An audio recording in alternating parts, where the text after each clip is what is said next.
I love you, Allah.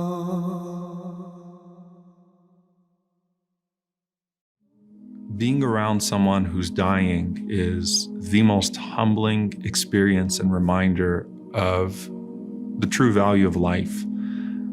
As you're looking at someone who's about to leave this world, and this is something that, unfortunately, we're really deprived of, because now that's being professionalized and that's really left to those that have to do what they have to do, whether that's the medical staff or the funeral home. But being around someone who's dying, as you're seeing them taking their last breaths, and you see the look on their face, and you're humbled knowing that Malak al-Maut, that the angel of death, has just entered into the room.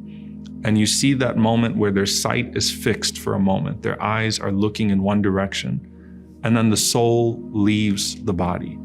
And you just have this feeling, subhanAllah, the way that the Prophet ﷺ described that some people, when they're leaving this world, they have the angels of mercy that are coming to them. And then some people that look like something horrifying is coming their way. And of course, only Allah knows what's actually happening. But there's the sense, and anyone that's been around dying people on a frequent basis will tell you the difference that they've noticed in how people leave this world and those moments. And so you're there in the room and someone's breathing their last, their eyes are fixed.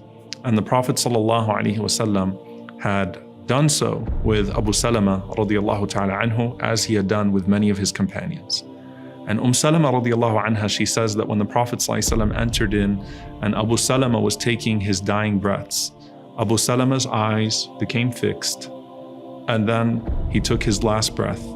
And if you've ever seen a person when they're dying, their eyes look up and then they just stop. And the Prophet ﷺ, he said that verily when the soul leaves the body, the eyes follow the soul. Okay? إِذَا قُبِضَ الرُّوحِ تَبِعَهُ الْبَصَرِ. The soul, as it's leaving the body, the eyes follow the soul.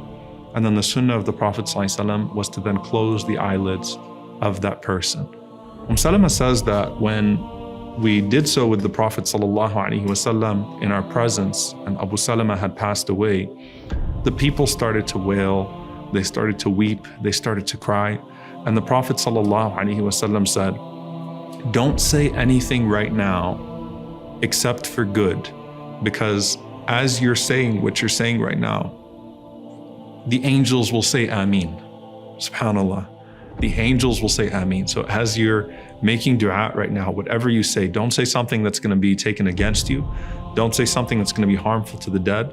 You have a group of angels that just entered into the room to reclaim that soul. Make sure that what you say right now is good, because anything you say right now, those angels that have just entered are going to say Ameen. There are special angels that are going to say Ameen to your du'as in that moment.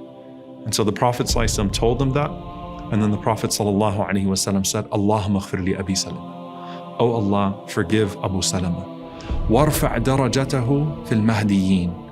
And raise his station, make his station high amongst your rightly guided servants. وَافْسَحْ لَهُ فِي قَبْرِهِ. And expand his grave. Make his grave spacious, the grave that he's about to occupy. وَنَوِّرْ لَهُ فِيهِ. And put light in that expansive grave of his. وَاخْلُفْهُ فِي عَقِبِهِ. And take care of the descendants whom he's left behind. Make them pious and take care of them. SubhanAllah, the Prophet ﷺ made that dua, and the angels are saying Ameen. And we have to realize in those moments, SubhanAllah, that it's not just the person that has passed away that is affected by what we say. It's not just us who are affected, because Allah is watching us. But in those precious moments, imagine how beneficial it is to the person that's leaving this world when you make dua for them in those moments, when you pray for them in those moments, and these special angels say Ameen, Ameen, as they're taking his soul away from the body that you knew and taking it either to a high place in paradise or to a place, may Allah subhanahu wa ta'ala protect us, that is worse than that which they encountered in this world.